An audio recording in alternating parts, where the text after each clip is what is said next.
Shalom, shalom, peuple de Dieu. Nous sommes au rendez-vous aujourd'hui pour nos enseignements sur un grand thème qui a été déjà donné à propos du Saint-Esprit, notre ami fidèle. Et je voudrais vous communiquer que l'amour de Dieu, le Père, la grâce du Seigneur Jésus-Christ et que la communion avec le Saint-Esprit soit avec vous tous. Que Dieu nous bénisse. Nous remercions le Seigneur qui nous a accordé son souffle par sa grâce. Aujourd'hui, nous sommes là, toujours avec votre humble serviteur, l'apôtre Augusto, qui est l'ambassadeur du Christ. Nous vous amenons sur cette table les enseignements concernant le Saint-Esprit. Bien-aimés frères et sœurs, la fois passée, nous avons appris avec vous ensemble sur la différence qui existe entre les baptêmes dans le Saint-Esprit et recevoir les baptêmes du Saint-Esprit. Nous voulons voir cette différence. Et nous avons appris au commencement avec le premier titre qui est le baptême du Saint-Esprit. Et aujourd'hui, nous allons voir comme le deuxième titre sur le recevoir le baptême dans le Saint-Esprit. Sans plus tarder, nous voulons passer aux Écritures saintes. Toutefois, je voudrais signaler à tout un chacun que on ne peut pas apprendre la parole de Dieu sans qu'on puisse vérifier les Écritures saintes. Parce que la Bible dit que toute écriture est inspirée de Dieu, digne de corriger, de convaincre, vaincre, afin que tu puisses bien aspirer à sa parole dans ton ministère et dans tes entreprises. Pour la bonne conduite, bien-aimés dans le Seigneur, nous voulons maintenant assimiler dans ces Écritures. Passons maintenant dans l'acte chapitre 1, versets 12 à 14. Vous savez que toute personne, pour qu'il puisse bien savoir comment recevoir le baptême dans le Saint-Esprit, nous, en tant qu'enfants de Dieu, nous devons d'abord nous soumettre aux Écritures. Cela veut dire faire une référence de ce qui s'est passé dans l'ancien temps avec le disciple, ainsi leur maître Jésus-Christ. À l'époque du Christ, qu'est-ce qu'il a fait? Comment est-ce que les disciples ont reçu le Saint-Esprit? C'est pourquoi nous nous amenons à la découverte de cette révélation. Allons lire. Acte chapitre 1, verset 12, j'aimerais bien qu'on commence au verset 10. La Bible dit ainsi. Et comme ils avaient le regard fixé vers le ciel pendant qu'ils en s'en allaient, voici des hommes vêtus de blanc leur apparurent et dirent, hommes galiléens, pourquoi vous arrêtez-vous à regarder au ciel? C'est Jésus qui a été enlevé au ciel du milieu de vous, viendra de la même manière que vous l'avez vu allant au ciel. Alors, ils retournèrent à Jérusalem, de la montagne appelée des Oliviers qui est près de Jérusalem, à la distance d'un chemin de sabbat. Quand ils virent arriver, ils montèrent dans la chambre haute où ils se tenaient d'ordinaire. C'était Pierre, Jean, Jacques, André, Philippe, Thomas, Barthélemy, Matthieu, Jacques, fils d'Alphée, Simon le Zélote et Jude, fils de Jacques. 14. Tous d'un commun accord, persévérer dans la prière avec les femmes et Marie, mère de Jésus, et avec le frère de Jésus.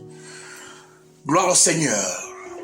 Bien-aimés frères et sœurs, nous avons tous écouté cette histoire qui concernait Jésus-Christ, qui rassemblait ses disciples et qui les promettait autrefois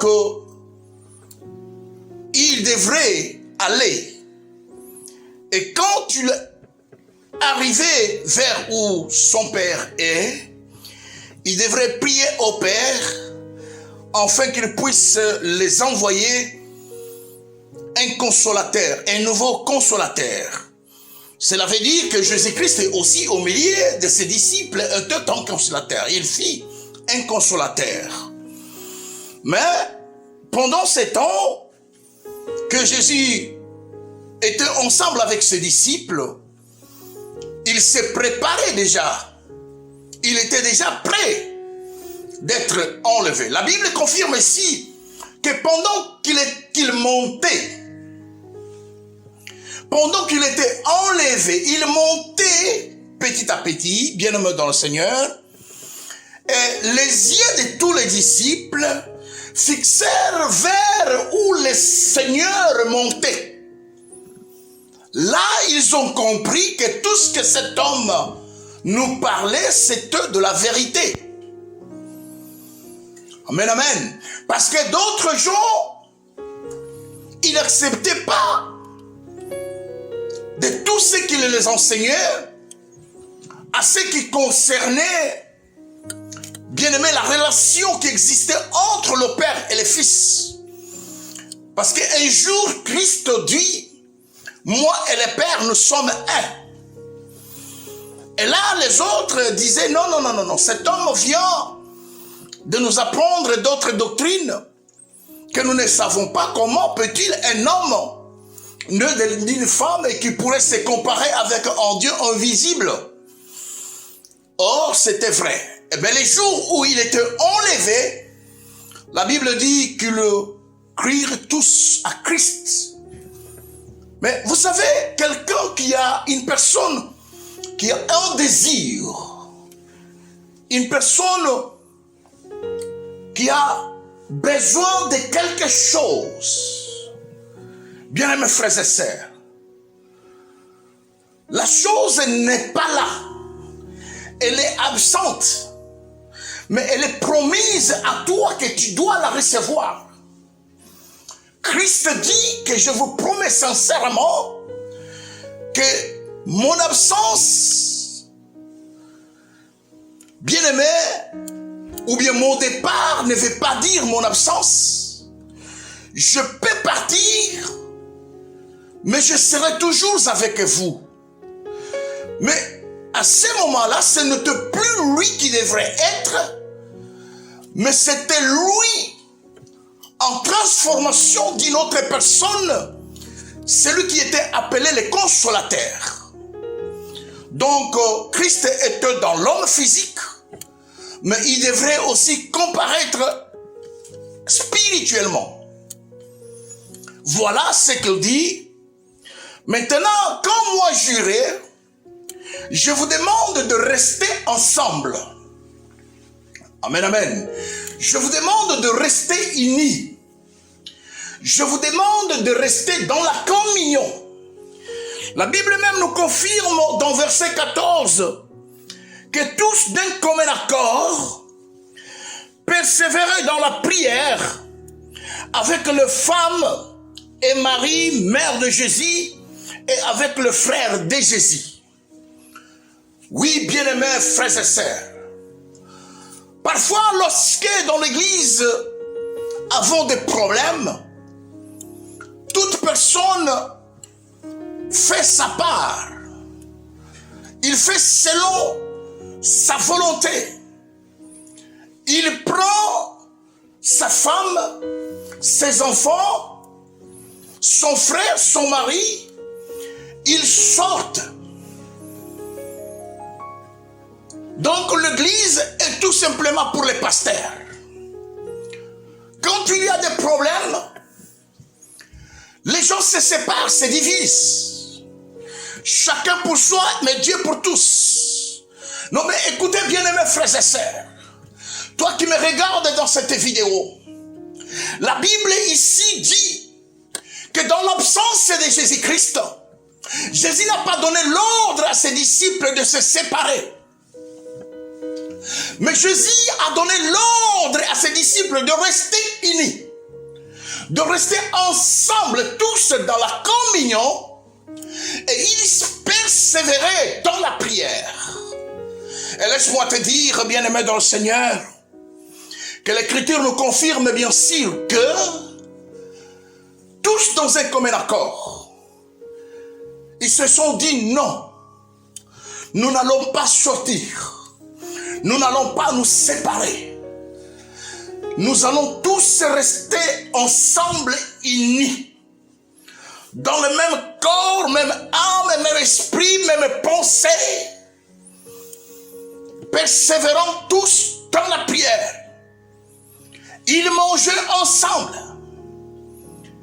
Ils dînaient ensemble. Ils communiaient ensemble. Ils mettaient leurs biens ensemble. Ils partageaient ensemble. Vous savez, lorsque quelqu'un a un désir, lorsque quelqu'un a un besoin personnel, bien-aimé, il doit d'abord obéir à la personne qui lui promet de cette chose. Ici, Israël ou les disciples ont obéi à la parole de Dieu. Les disciples ont obéi au commandement, à l'ordre de Dieu. Ils ont dit oui, nous acceptons. Nous n'allons pas sortir. Et après avoir obéi, il faut avoir un temps de patienter parce que la chose n'est pas présente. La Bible dit, je vous enverrai. Ça, c'est le futur. Alléluia. Beaucoup des enfants de Dieu sont trop pressés de recevoir quelque chose qui n'est pas présente, mais ils veulent faire de sorte qu'ils puissent recevoir cela le plus vite possible. Non, avec Dieu, bien-aimés dans le Seigneur, nous devons toujours avoir la patience. Si tu n'as pas, n'allez pas, bien-aimé dans le Seigneur, vouloir ce que ton frère a. Si tu n'en as pas, bien-aimé, ne fais pas de gros dos. Mais tout simplement, obéissez à la parole de Dieu. Patientez un moment parce qu'il y a un temps pour chaque chose. Il y a un temps, on ne sait pas combien de temps qu'ils ont fait en espérant cette promesse. Mais laisse-moi te dire, dans Actes chapitre 2, verset 1 à 4, on nous dit que la promesse s'est réalisée le jour de la Pentecôte. Alléluia. Ceux qui étaient affaiblis étaient déjà là. Ceux qui avaient même l'esprit d'abandonner étaient déjà là. Ceux qui avaient même peut-être perdu la foi étaient là. Mais laisse-moi te dire, bien-aimé, que ce jour-là, personne ne l'espérait. Personne ne l'attendait qu'on devrait recevoir la présence du Saint-Esprit. Mais ce jour-là, un vent impétueux est entré dans la chambre haute où il a touché toute personne. Où toute personne a reçu la plénitude du Saint-Esprit. Où toute personne a parlé en langues étrangères, bien-aimé dans le Seigneur.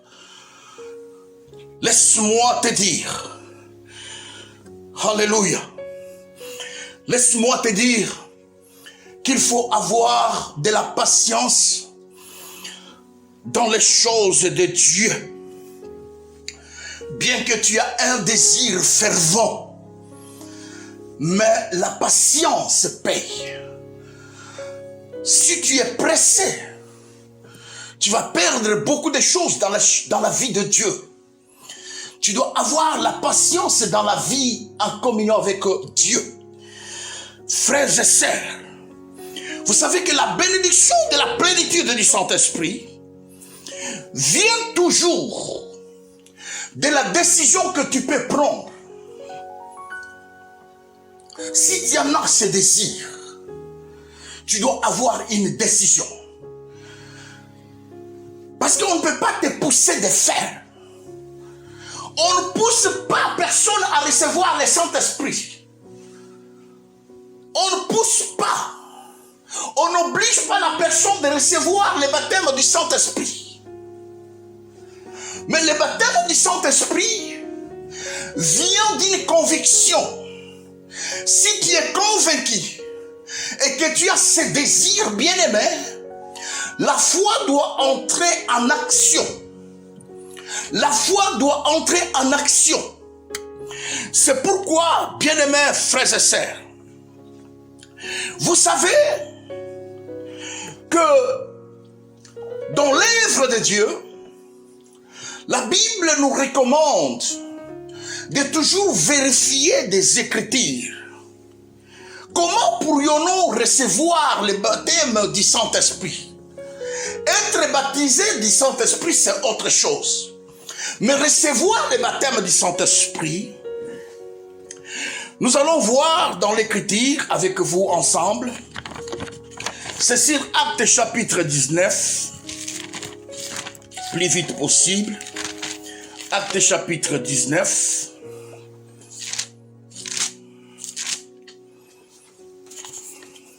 Verset 1 à 7, la Bible dit: pendant qu'Apollos était à Corinthe, Paul, après avoir parcouru les autres provinces de l'Asie, arriva à Éphèse, ayant rencontré quelques disciples. Il leur dit: avez-vous reçu le Saint-Esprit quand vous avez crié? Ils lui répondirent: nous n'avons pas même entendu dire qu'il y avait un Saint-Esprit. Il dit: de quel baptême avez-vous donc été baptisés? Et ils répondirent: du baptême de Jean. Alors Paul dit: Jean baptisait du baptême de la repentance, disant au peuple de croire en celui qui venait après lui, c'est-à-dire en Jésus-Christ. Sur ces paroles, ils furent baptisés au nom du Seigneur Jésus-Christ. Et lorsque Paul leur y imposait les mains, le Saint-Esprit vint sur eux, ils parlaient en langue et prophétisaient. C'est juste, bien-aimés frères et sœurs. Nous avions vu autrefois sur le baptême du Saint-Esprit que le baptême d'eau, celui qui est le baptême de Jean, c'est un baptême qui préfigure, bien-aimé, le baptême de la repentance. Donc l'homme en soi doit se repentir, demander pardon, bien-aimé, sur le péché et qu'on puisse le pardonner au nom du Seigneur Jésus-Christ. Lorsque tu viens recevoir Christ comme Seigneur et Sauveur, en première des choses, tu dois être baptisé d'eau. C'est le baptême de Jean-Baptiste. Et après ce baptême, tu dois prendre un temps maintenant que les hommes de Dieu viendront maintenant avec la foi que tu as, avec le temps que tu as pris, par la conviction du Saint-Esprit. C'est ainsi qu'ils t'imposeront les mains. C'est pour la confirmation du sceau du Saint-Esprit sur toi. C'est ça le recevoir, le baptême du Saint-Esprit. Je voudrais vous faire connaissance ici, pour votre information, que l'imposition des mains ne sauve pas. L'imposition des mains ne vous fera pas recevoir le Saint-Esprit. Mais laisse-moi te dire qu'un homme de Dieu, loin du Saint-Esprit, loin de toute la plénitude du Saint-Esprit, il peut t'imposer les mains. Quel que soit l'état de faiblesse que tu as, le Saint-Esprit, l'onction du Saint-Esprit coulera sur toi et que tu recevras le Saint-Esprit, le baptême du Saint-Esprit bien-aimé dans le Seigneur. Ça, c'est un homme loin de Dieu. Et tu dois savoir que lorsqu'un serviteur rempli de cette onction, il n'est pas n'importe qui. c'est quelqu'un qui est utilisé par Dieu pour te transmettre cette puissance qui est en lui. La puissance ne lui appartient pas, c'est une puissance de Dieu, mais Dieu lui utilise, c'est un canal pour qu'il puisse te transmettre cette bénédiction. Et tu dois le recevoir. On reçoit le baptême du Saint-Esprit par l'imposition des mains des serviteurs de Dieu. Ça, je ne vais pas te dire que tu dois être imposé les mains par n'importe quel serviteur. Non. Un serviteur de Dieu qui presse Jésus-Christ. Bien-aimé, totalement Jésus-Christ. La doctrine purement et simple de Jésus-Christ. Qui n'a pas de mélange. Jésus-Christ, un roi de Dieu. Lorsque tu imposes les mains, tu recevras la présence du Saint-Esprit. Bien-aimés frères et sœurs, vous savez, recevoir le Saint-Esprit de Dieu, la Bible dit que les Écritures elles-mêmes nous révèlent, premièrement, que le Saint-Esprit, c'est une personne divine. Je vous renvoie en Matthieu chapitre 28, verset 19. Là, la Bible dit que lorsque vous irez baptiser, lorsque vous prêcherez la bonne nouvelle, ceux qui croiront, baptisez-les au nom du Père, du Fils et du Saint-Esprit. Le Fils et le Saint-Esprit sont tous des personnes. Dieu lui-même, c'est une personne. Ce n'est pas un animal, ce n'est pas un matériel, mais c'est une personne invisible.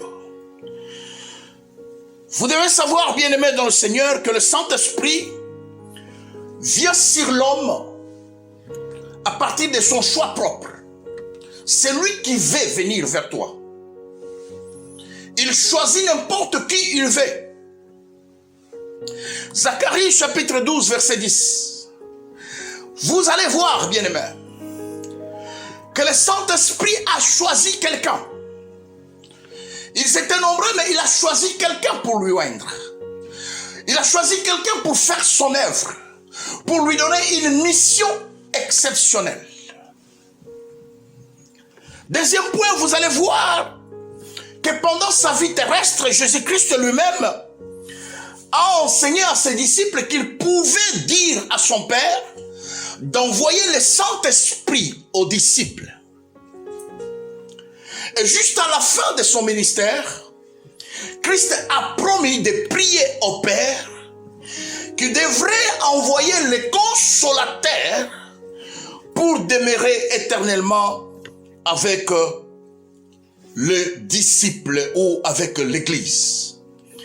Voilà pourquoi, bien-aimés dans le Seigneur, laisse-moi vous dire, peuple de Dieu, que le Saint-Esprit forme une Église et il baptise tous les croyants dans un seul corps qui est le corps du Christ et il communique ses dons pour les services à chaque membre du corps et il dirige ses services en tant que lui-même la puissance de Dieu.